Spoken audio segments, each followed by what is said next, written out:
So obviously Canada was a key partner in World War I, World War II, Korea. They were in Afghanistan as well. So they've been a key security partner in most of the major challenges the U.S. has faced in the last 100 years. Welcome to Canusa Street, a podcast at the intersection of the issues and policies between Canada and the United States. Here are your hosts, Scotty Greenwood and Chris Sands.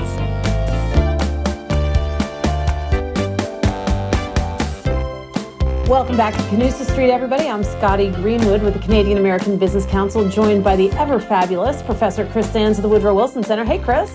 Hi, Scotty. Great to see you. Great to see you. And we have a mutual friend with us on Canusa Street. And not only is he a mutual friend, but he's a newly minted author. We're going to talk to Dan Runde, the author of The American Imperative. He talks about something that is really important to both of us, which is soft power and diplomacy. And so I'm excited for this conversation, and we'll get into it a little bit more, Chris. I'll tell you how Dan and I think, met on an airplane. I'm not sure, but there are lots of crazy stories to be told, and we'll get into them. But first, why don't you introduce our distinguished guest properly? Well, fantastic, Scotty, and I'm really excited. As some of the listeners know, I had a prior life at the Center for Strategic and International Studies, and Daniel Runde is now Senior Vice President and William A. Schreier Chair in Global Analysis at CSIS, the Center for Strategic and International Studies here in Washington. He's also director of the Project on Prosperity and Development, which really looks at innovative ways in which we can promote both around the world. He's also served as an acting director for the CSIS Americas program, where Canada is covered in the universe of CSIS, and focuses, I think, uniquely at CSIS on this idea of leadership and how American leadership matters. I want to give you a sense of just how influential he is. He was an architect of the BUILD Act, contributed to the reauthorization of U.S. Exim Bank in 2018. He was an architect of a program called Prosper Africa, which is a U.S. government initiative to deepen the United States commercial development in Africa. He's been a leading voice on the role and future of the World Bank Group and on U.S. leadership in the multilateral system. Now, before he came to CSIS, he held leadership roles at the U.S. Agency for International Development and the World Bank Group. And earlier in his career, Dan worked in commercial banking at Citibank in Argentina. And if you want to loan money in Argentina, you know you can take on some risks there, but he knows his way around. And he was also in investment banking in Alex. Brown and Sons. Very influential, but now the reason we have him here is that he's the author of the book, The American Imperative, Reclaiming Global Leadership Through Soft Power, which, and I will have to ask you this, Dan, just to clarify, is it Bombardier Books or Bombardier Books? That's very diplomatic. On the one hand, there, Exactly. I think it's Bombardier, but yes. But for your French Canadian audience, you can go with Bombardier. Excellent. I was going to say it's Bombardier. I think for Bombardier. All day long, Bombardier. That's right. Right, exactly. So anyway, I've got this. I'm on the, I've been really grateful for the reception the book has got. I really am happy with it.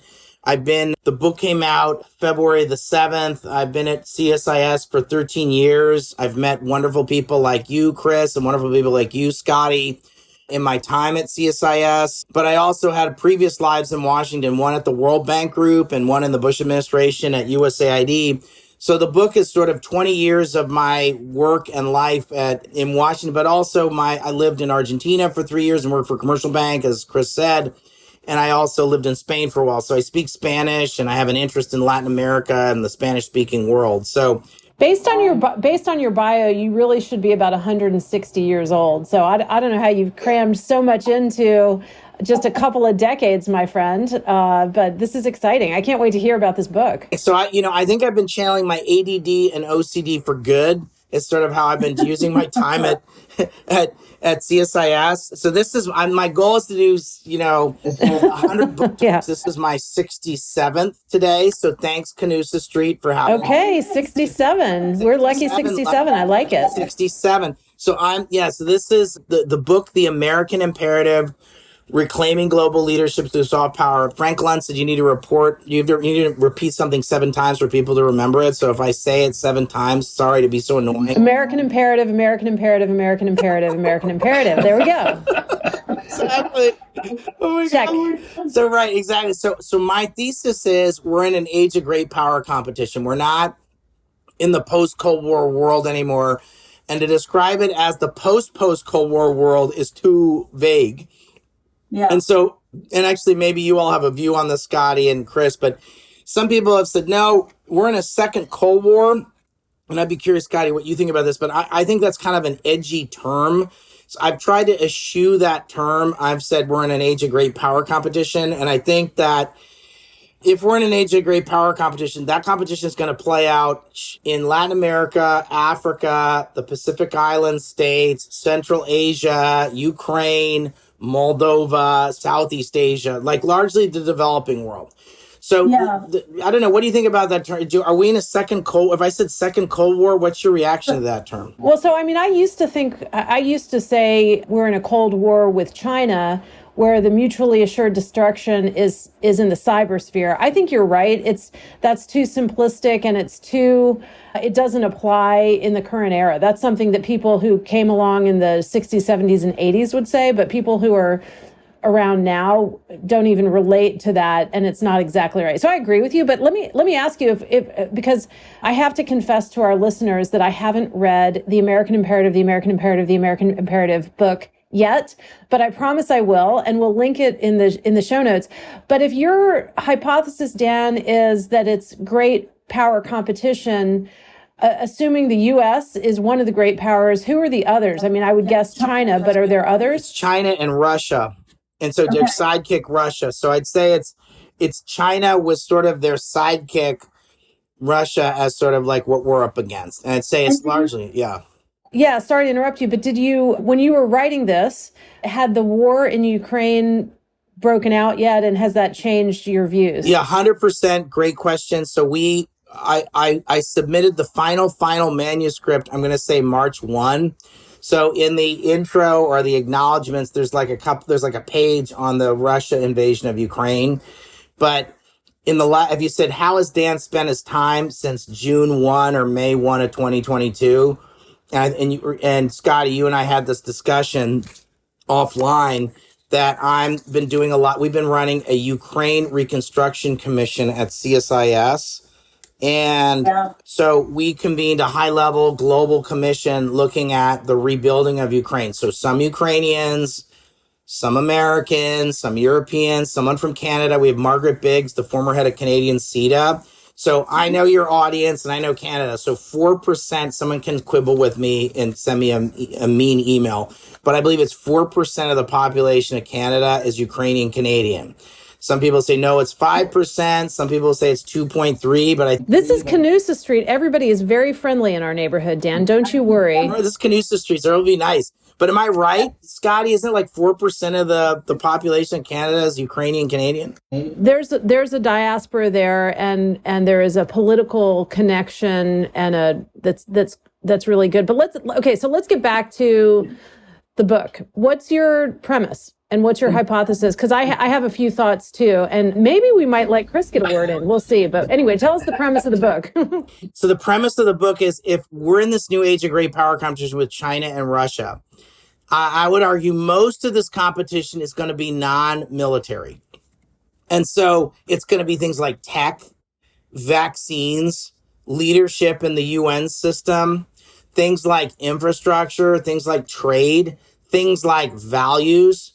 So it's going to be. What about foreign aid? Yeah, foreign aid's a part of it. Foreign aid's a vector for all of these other things. Like provide all. So foreign aid's a vector for that. I do think there's a competition for sort of models of progress and development. So 20 years ago, you'd have said, oh, well, there's like market democracies. So on hand today, it's like, no, you can have, so the Chinese are saying that. So, okay, so let me just be clear. When I say China, I'm talking about the Chinese Communist Party. And when I say Russia, I'm talking about Vladimir Putin's murderous regime. Right. Governments, not the people. Yeah, we get it. That's a good clarification. Yep. So please don't have anyone. I know Jiggy says Canusa Street, everyone's nice, but please don't send me like mean emails like, Rundy, you're overgeneralizing. So my point. You can take it. You've apparently had some nasty grams in your life, but I know you can take it, my friend. So I just say that so I do think there's an additional point, which is like we have to engage the Chinese people, and we have to engage, I'd say more controversially, the Russian people. We need to find ways of engaging dissident groups and human rights groups and marginalized communities in these countries and supporting them. So I think, but most of this competition ain't going to play out in China, ain't going to play out in Russia, it's going to play out in the global South. And so if soft power is kind of an imprecise term, the global South's kind of an imprecise term too, but it's mostly going to play. And my thesis is that we need a strategy with non-military elements in it. And so what's our strategy for the global South that involves non-military? So a big chunk of it, like 60 or 60% is a foreign aid stuff. And then there's like other stuff that I'm going to describe as foreign aid adjacent. And then I'm going to describe it as stuff that ain't necessarily foreign aid adjacent, but is like it's not howitzers, ATACMS, and night vision goggles. And it ain't intelligence either. So it could be things like people to people diplomacy. It could be things like I have a chapter on international education and training. So when I ask two questions when I go to a developing country, like where do you buy your weapons from? Right. And so Scotty, and Chris, your audience will appreciate this, that, Canada and the United States have a defense industrial base. So if they buy a weapons system, they're making a 40-year commitment to a country, training and experts and everything else. Okay. The second thing I ask is, where do you send your elites to go study? So if they say to me, I'm sending my elites to Beijing, I get nervous. If they say, well, a lot of our people go to Moscow, that ain't so great either. If they say they're going to Canada, I think that's awesome. I'd like them to come to the US, but I'm super duper happy if they're in Australia or Canada or Japan or the UK or the United States. Like if they're studying in an OECD country, that's thumbs up. That's good. But we need to be more intentional about stuff like that too, because if you watch China, there are a lot of people going on China's dime from developing countries to study in Beijing. So what that means, when they become finance minister of Benin, they're going to have Beijing on the speed dial, not Boston on the speed dial. And I forget what it's called. What's the Wall Street called in Canada? Bay Street. Just to keep with your alliteration, since apparently today. Right. We want Bay Street. We want Bay Street on the speed dial. This is brought to you by the letter B. This is brought to you by the letter B. Dan, I'm going to use that as a pivot, because another thing that was brought to you or starts with the letter B is Bound to Lead, which was Joseph Nye's book where he introduced this soft power concept. That's 30 years ago. But I still think a lot of listeners have sort of heard the term vaguely. Can you talk a little bit about soft power and particularly how that concept works for you? Because there was some criticism that Joe Nye was talking about hegemony, and there were different things that he meant by it. What does it mean to you, and how do you think of it? Okay, so I think soft power is an imprecise term and has different meanings to different people. So Joe Nye's definition is about using your influence to get countries to do things that you want them to do, like through persuasion. It's something like that, right? It's more than that, but that's kind of like the bumper sticker.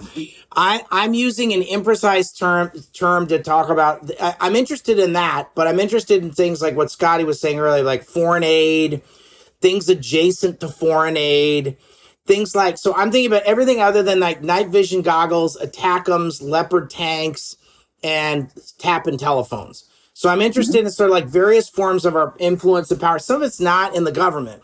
So some of it's higher education. Some of it's about our tech leadership. Some of it's about our values. Some of that we lead with that, governments lead with that. Some of it's about supporting democracy and human rights and good governance. That's a foreign aid thing, but it's also sort of a little bit seen as a little bit apart. Some of it's about how do we lead in the multilateral system. I mean, there have been a series of things. The story I tell, here's my anecdote for people like, okay, like what's Dan trying to get at? So you all sat in, I'll tell you two stories to kind of get a sense of this. So I sat in my basement for a year during COVID, and you all did too, and your listeners did all too, and I'm super unhappy about it. And I know there were a lot of horrible things that happened, but I was really happy when I got my Pfizer and Moderna shots. But there was only so many Pfizer and Moderna shots to go around. And so what we told developing countries was, hey, we're going to give you this buzzer and we're going to buzz you when the good vaccines are ready. Like if you've been to like TGI Fridays, they give you that buzzer when they tell you your table's ready. So we gave them all like buzzers. And we said, hey, developing country X, hang in there. We'll get to you in about 6 months, but just tough it out, right? So when we got the Pfizer thing, right? So if you were a developing country, would you be like, okay, I got my buzzer, or I've got China with something called Sinovac, or I've got Russia with something called Sputnik? Your listeners all know what I'm talking about. So one of the stories is the Dominican Republic, which is an ally of the United States, made two. There was a rumor that they were going to recognize Taiwan, and then COVID happened. And then there also was a rumor that they were going to like kick Huawei out of their telecom system. I know this is something your Canadian listeners will know a lot about, right? So we gave them the TGI Fridays treatment with the vaccines. We said, hang in there, we'll give you the buzzer. That's not useful. So if you're the DR, you either have the TGI Fridays treatment or Sinovac. So the Chinese come with a 747 with vaccines on the tarmac saying, hey, we've got these vaccines here. We've heard this rumor that you're going to recognize Taiwan. You wouldn't want to do something that dumb, would you? Oh, no, we're not going to do that. We've got this very fine firm called Huawei. We think you ought to take a really good look at them and, have them in your telecom system. Yeah. We think we ought to do that too. So those things happened. So they got crappy vaccines. So they have the power to fill voids that the West leaves today. That's the message. That's the key gist of the book. And they were grateful for those vaccines. I mean, you say it's crappy vaccines, but to your point, in a connected world, if you've got a state-owned enterprise that can say, we're going to connect you cheaply, that's Huawei. That's the Chinese state-owned enterprise, or state-owned adjacent, to use your terminology. And if you're waiting for vaccines, you're right. You want them quickly as you can. Your economy depends on it. So China's influence in the global South has been growing, and you give two really good examples, but China has been doing this for years.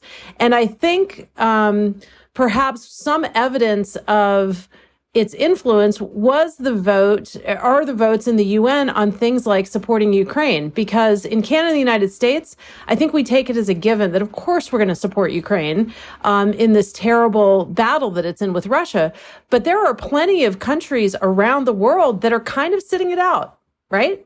They're kind of sitting it out because they're going, well, we're getting a lot of benefit from China. Anyway, so let's take a pause. And after the break, let's come back and talk more about the American Imperative, the American Imperative, the American Imperative, Daniel Runde's book, and what it really means for the future. What American soft power are we waning? Are we increasing? And what does that mean? So let's take a quick break.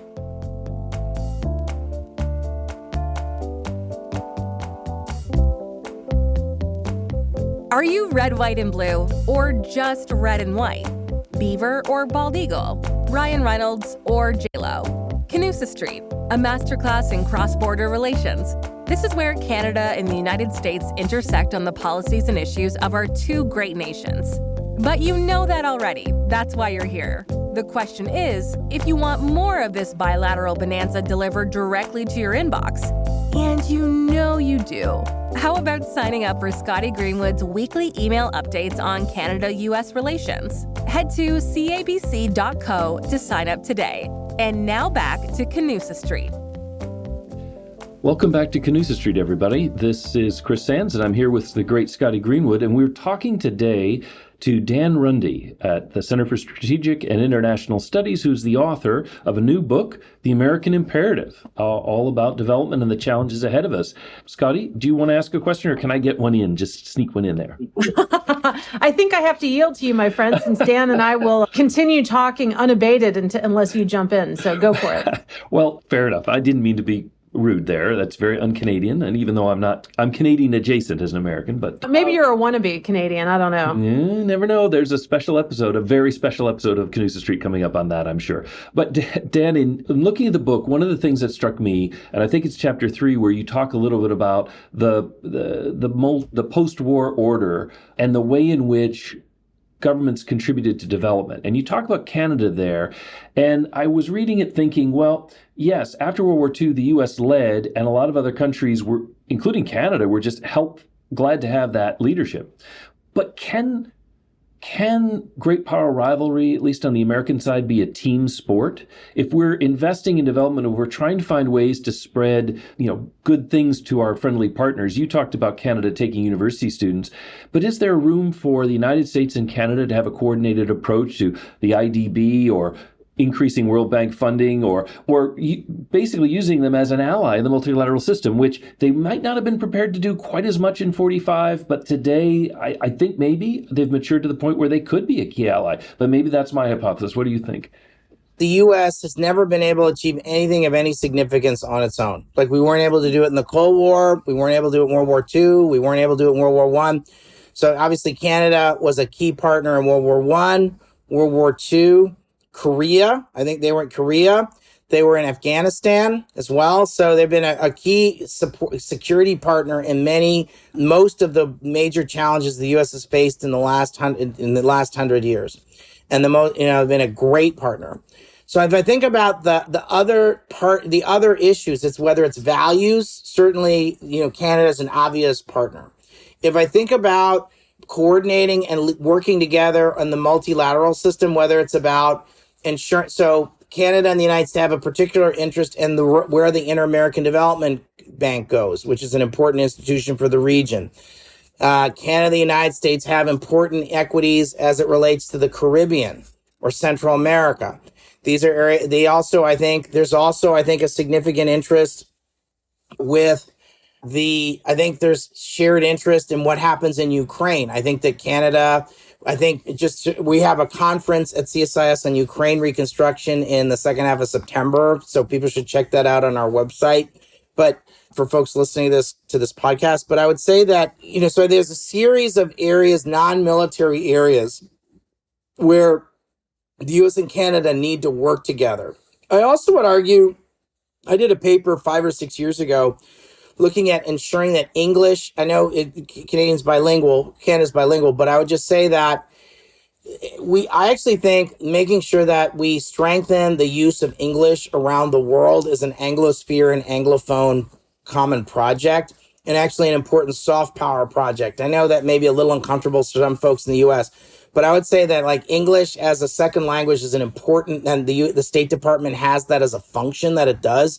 But I don't think the U.S. on its own can do that. I think it's something we should coordinate with Canada on, the Australians on, the Brits, the New Zealand, the Kiwis, and maybe others. So I think that there's a whole series of things where we need to work together with Canada in particular and our other allies. And so in the non-military space, so there's absolutely, the U.S. on its own can't do any of this. We need help.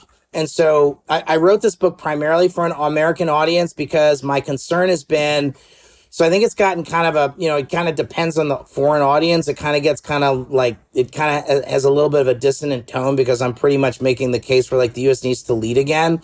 Some people don't want to hear that outside the U.S., but I would just say that there's been a temptation for the United States to take a timeout on global leadership. Now that's different than saying I've done more than, I've done 60 book talks in the United States. I've yet to have anyone in the United States say to me, I am super cool with the idea of having the Chinese Communist Party set the rule system for me. That sounds awesome. I haven't met anybody yet that says that. And if you did like a thought exercise, like I care about environmental stewardship or religious freedom or freedom of value, freedom of movement or freedom to choose what I want to do with my life, or anything that you hold dear, like does anyone on this podcast believe that the Chinese Communist Party is a better steward than the... Yeah, but let me push on that, Dan, for 1 second, because when you talk to Americans, they do say, I don't think we should have to be the policeman for the world. I don't think we should, why are we spending all this money on, other people's schools and infrastructure when ours is breaking down? We need to focus here at home. So what's your response to that? I would argue that there's a number of things where we're interconnected with the world. And so like if I had said to people, I'm really worried about how we talk about these things also matters. I'm really worried about health system strengthening in West Africa, people's eyes would glaze over. But if you said, hey, do you want, COVID or, some funny name disease showing up in Newark airport? You say, no, I don't want that. Right. So some of it's about like we've always, used our our engagement with the world as a form of enlightened self-interest. And we need to kind of reframe our enlightened self-interest. And this book is about making the case that either we are going to fill these gaps or China and their sidekick Russia are going to fill these gaps. And we can pick. And I just think that the consequences of us not allowing China and Russia to fill these gaps is very high. And that we just haven't kind of fully done the thought exercise of like, are we prepared to do that? And what I found with the Trump administration and even kind of engagement skeptical people is that doesn't mean we have to engage in every single issue. And it doesn't mean we have to solve every single global problem. But it does mean that we have to make one of the lenses that we're going to look at the world is that if we don't do this, are we prepared to let China fill? Now, if China wants to lead, so let me just give you an example. If China wants to lead some fourth tier UN agency that no one's ever heard of, that doesn't set the global rules of the road or set global standards, I'm fine with that. If they want to build a farm to market road in the middle of a developing country I've never heard of, I'm fine with that. But if they want to build a dual use port that can house one of their aircraft carriers, I think that's something we should worry about. If they're going to own the digital rails of the future through the unholy trinity of Huawei, ZTE, and Alipay, I think we ought to be concerned about that. And my point is it's not 1995 anymore, and it's not even 2005 or 2015 anymore when it comes to China's power and influence. And so they have an ability to fill voids that we leave behind. So the same like, I don't want to do this, I don't work on it, that's fine, but you need to understand that there are higher consequences to that than there used to be. And so that's the reason I wrote this book. Well, and Dan, I think that comes through really strongly in the beginning of the book, because the first few chapters, you really are setting the scene, why development is challenging now, what China's up to, how you see the U.S. needing to avoid creating those vacuums. Towards the end of the book, you talk a little bit more about the tools that we could use, and it's an expansive view of the toolkits of development. You're not just talking about traditional aid and IMF loans. You've got a much bigger vision there. And in particular, I love the title of chapter 9, where it's just jobs, jobs, jobs, economic growth from the inside out. Canada does come in there a little bit. You do mention Canada in chapter 9, I think, a couple times. So I wonder if you could talk a little bit about jobs, why that's relevant here, and where maybe the U.S. and Canada could be partnering on it. Right. So I think that a couple of things. One is I think Canada has a very good understanding that 95% or more of Canada's customers are outside of Canada. The United States often forgets that 95% of its customers are outside of the United States. I also think that we underappreciate in the United States, I know Canada has more sensitivity and appreciation for it, that North America as a whole is an important source of infrastructure, energy, food, tech, people, and nearshoring. So I think we need to first understand that getting our act together and making sure that we're our house is in order with our friends like Canada and Mexico is really, really important for the kind of the challenges that we face in the world. That is underestimated and underappreciated in Washington. I don't need to tell you, Chris. I don't need to tell you, Scotty. But your Canadian listeners, I'm sorry about that. We sometimes forget. But I would just say, getting our act together in North America is really, really important for the global challenge that we have in the world. I mean, nicely done pulling an apology to the Canadians. That was a little bit of Fujitsu right there.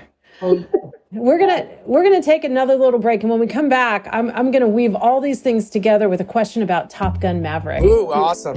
What did Prime Minister William Lyon Mackenzie King and President Woodrow Wilson have in common? Yes, they both led their countries during wartime, but they were also the only leaders of their countries to hold a PhD. At the Wilson Center's Canada Institute, we follow these academic civil servants to bring the public the best nonpartisan research and analysis. We're the only think tank in DC focused on this vital relationship. So in addition to the great repartee you get to hear on Canusa Street, head over to wilsoncenter.org to check out the Canada Institute's work and events. All right, welcome back to Canusa Street, everyone. We're here with Dan Runde from the Center for Strategic and International Studies, author of The American Imperative. And when we went to break, Scotty had a question teed up. So over to you, Scotty. Thanks, Chris. So Dan, here's a question that I hope will tie all these things together. And I haven't previewed this with you, so this will be fun. So big movie this summer is Barbie Barbie and Oppenheimer. Last summer it was Top Gun Maverick, Top Gun was one of my favorites with Tom Cruise. I hope a lot of people have seen it. And Maverick was great too. What makes me think about this and why I'm asking you about this is, you're talking about non-military tools and movies, culture.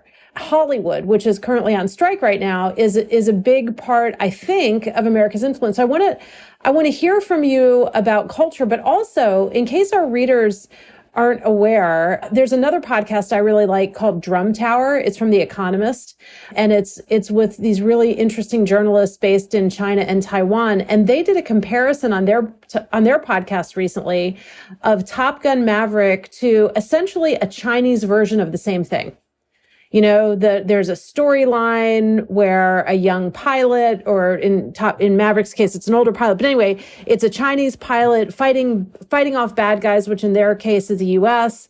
Anyway, it's surging music, all like very similar themes. So that leads me to ask you about the role of culture, the role of arts and Hollywood and all of that into this notion of America's influence and the West influence over the global South, or however you want to put it. How do you think about these questions of culture, Dan?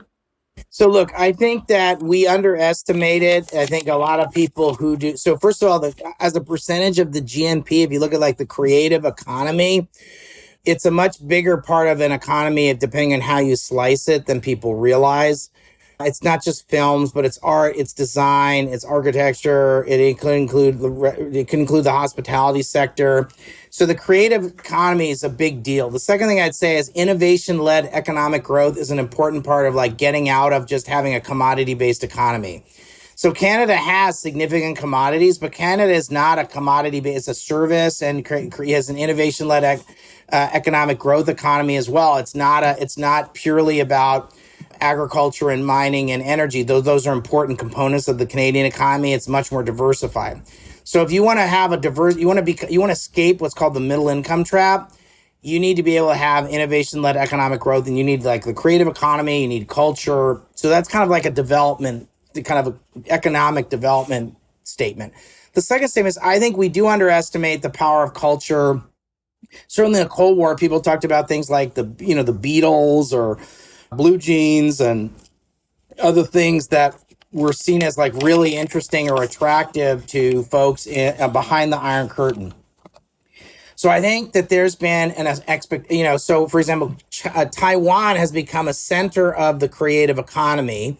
And if you're a filmmaker, or you're kind of a little bit not a in the box ordinary, orthodox thinker in Asia, one of the places you want to move to is Taiwan, because you can make films and you can do things. And so Taiwan has been a big proponent of having a creative economy as part of its development, but also as part of its calling card in terms of its identity. And then I'd say one of the things that's interesting about China is recently, in the last 10 years, someone told me this story about a large media company where in their bank account, they had like $20 million in their bank account. And they're like, what the heck is this? Well, this is mainland China had to agree to start paying the license fees for the films that were, as opposed to having them pirated, because mainland China decided that they wanted to make their own film industry as part of kind of propaganda and identity and whatever. So I've yet to watch a Chinese-made film. I'm sure, I suspect they're largely crap, but that's just me. Well, do you watch? Are you on TikTok though? Like, where do you come down on that? You're not. I'm against that. Do you know about how influential it is though? When you think about, I hate that thing. Yeah. So TikTok bad, thumbs down. But what I would say is that I think the other thing I would say about Hollywood is I have a critique about it. Like, when was the last time you saw a film where the Chinese Communist Party was the bad guy? Like I think it's almost never.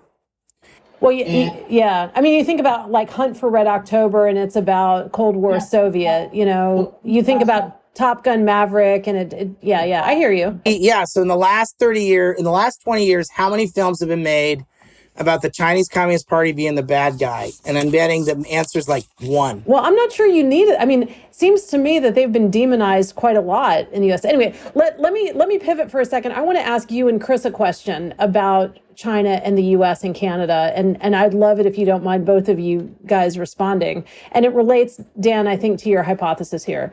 So I think that the U.S. and Canada, we each have a narrative about ourselves that is either not true or it doesn't have to be true. And so the US, we tell ourselves that we're a superpower and we're always going to be a superpower.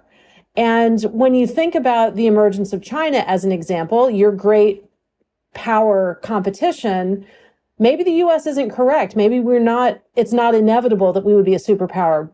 And I'd love for you guys both to respond to that. But similarly, Canada tells itself a narrative that they're not a superpower and they're never going to be one.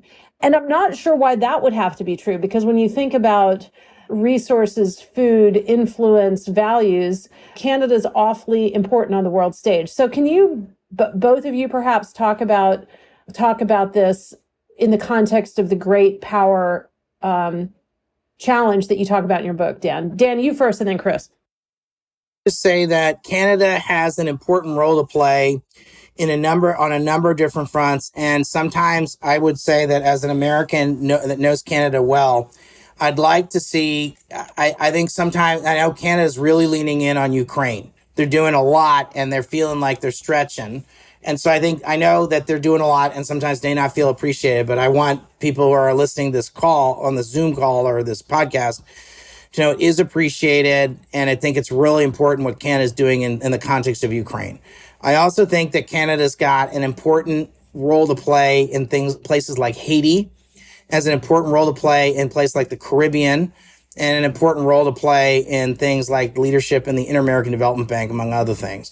So we need Canada to stand up for human rights. They're an important voice in human rights, and they're an important partner. So I do think there's some things they could do. I'd like to see them spend 2% of their GNP on defense. I know that's a little bit of a sore point, but I just think that's a thing. And we all just need to, as adults, we need to have some adulting about that and just say to our friends in Canada, come on, people, give me a break. So I think that's an important part of being a partner. So as part of being a leader, you got to pay the condo fees of leadership. And so being part of the condo fees of leadership is paying your 2%.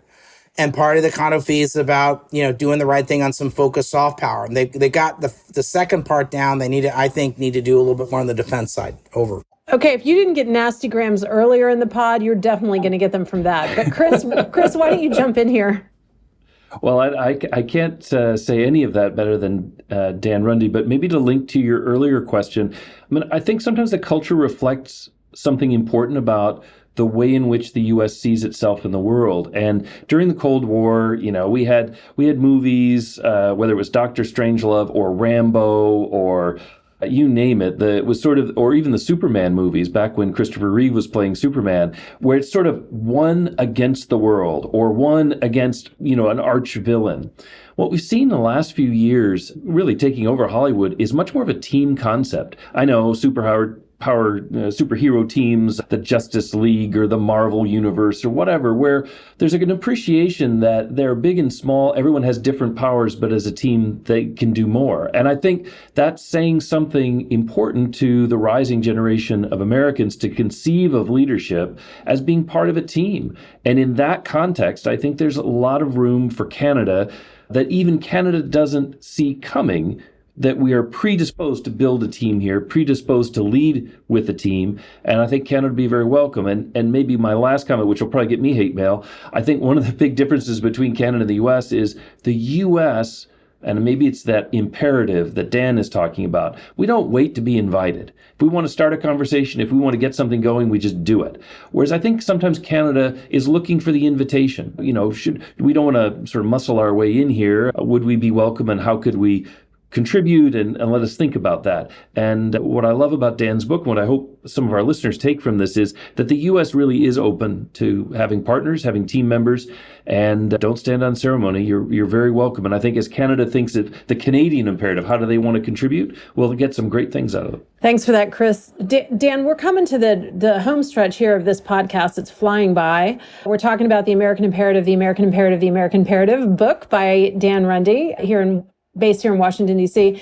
Dan, I want to ask you, just as a kind of a wrap-up question, what's at risk if the U.S. doesn't take your advice? In other words, you wrote this book for a reason. You saw a need for us to think about soft power.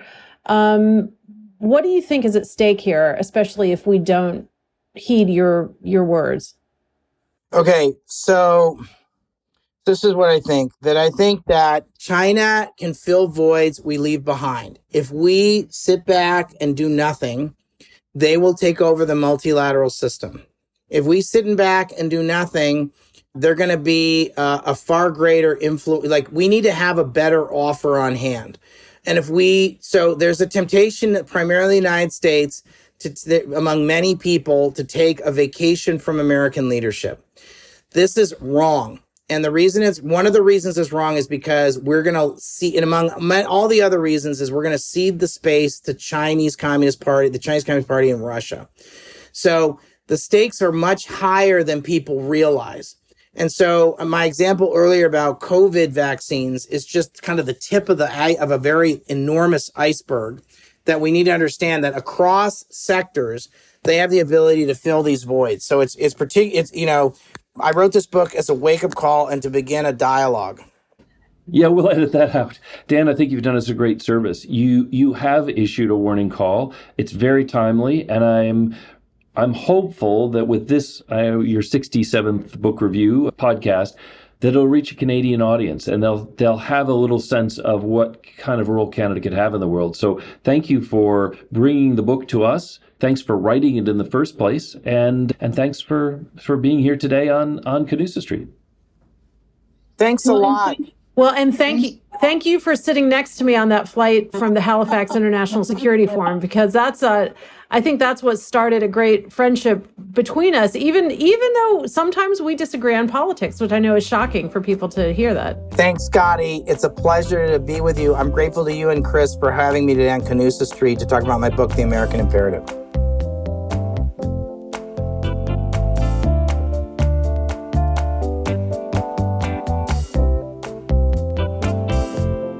There's a lot of controversial stuff packed into that conversation we had with Dan Runde. I think it's always interesting to have a variety of points of view. I would imagine he's persona non grata in China. I'm glad he distinguished between the party and the people, though, because, we can't just declare war on China from a cultural point of view or obviously military. That would be really problematic. So I'm glad he clarified that. But that was a little controversial, my friend.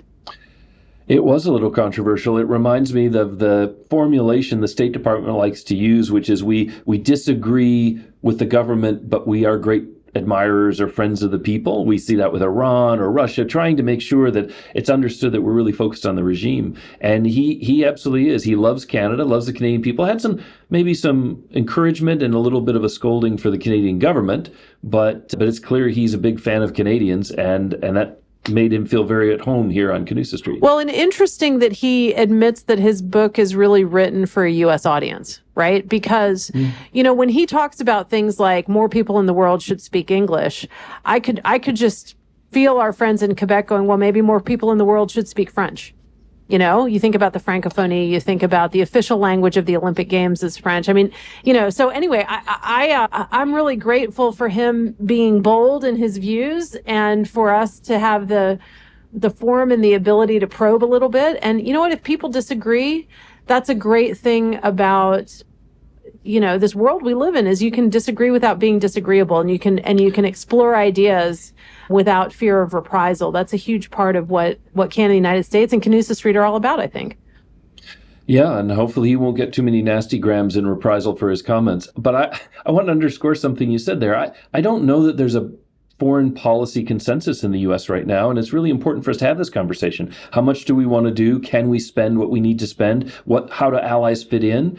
And Canadians, as much as Americans, want to see that conversation continue and develop towards some sort of consensus, because that's the precondition of leadership. So, yeah, maybe this one is a little focused on the American audience. He's talking to his fellow citizens, but I think for Canadians, it's a preview of some of the things we're wrestling with. We haven't made our minds up yet, and if Canada wants in or has a role that it would like to inject itself into, they're welcome in that conversation too. And I think that was one of the nice messages that I picked up from Dan today. Well, that's right. And you're right, I think, Chris, that there isn't a broad understanding in the United States or Canada about what foreign policy should be all about. But I have to say, this Russian aggression in Ukraine has changed the game, because it's really impossible to disagree with the idea that tromping on someone's sovereignty and brutally, invading and the way they did is a good idea. Like nobody agrees with that. And so that's changed. I think the consensus, going forward will be, at least you got to respect borders. Let's, start with that, and go from there. Absolutely. Well, that is a lesson we've failed to learn many times in our history, and I think it'll be good if we can bring that one back to the fore. Maybe not a Cold War, maybe that won't fit at the end of the day, but definitely the idea that we have to stand up for values, and they are values that Canadians and Americans broadly share. That's always been the sort of foundation of our cooperation abroad, that we really do share things like, I think, a very firm rejection of the way Russia's treated Ukraine and a number of other things too. Well, right. And not to get too academic or too global here, but as we record this right now, this podcast, there's a lot happening, for example, in Israel with the Knesset, the Supreme Court, the Netanyahu coalition. What does it all mean? And so the consequences of how we think about our own power, projection of power, sovereignty, it's different depending on where you are in the world. And that's something Canada really understands as a global country. I think Canada, the US thinks about itself all the time. And Canada, I think, thinks about the world more than we do. So, there's a lot going on in the world, and maybe books like this one, The American Imperative, will help Americans think about our role. And Chris, here's a challenge. Let's come up with whatever a recent book is about Canada and its role in the world, and let's have a book chat about that. That way we'll be fair and balanced. Ooh, I hate to say that. That way we'll be promoting diverse views on Canusa Street. What do you think? I think it's a great idea. I would say we are promoting a conversation across the street. And it is not a back road. It is very much a thoroughfare for the world, and we're both connected to it. We're not parochial on Canusa Street. We're thinking big. Thinking big. All right, my friend. Always great to see you. All right. Great to see you too. Thanks, Scotty. This podcast is brought to you by the Canadian American Business Council and the Wilson Center. If you like this episode, help others find our show and give us a rating on Apple Podcasts or Spotify.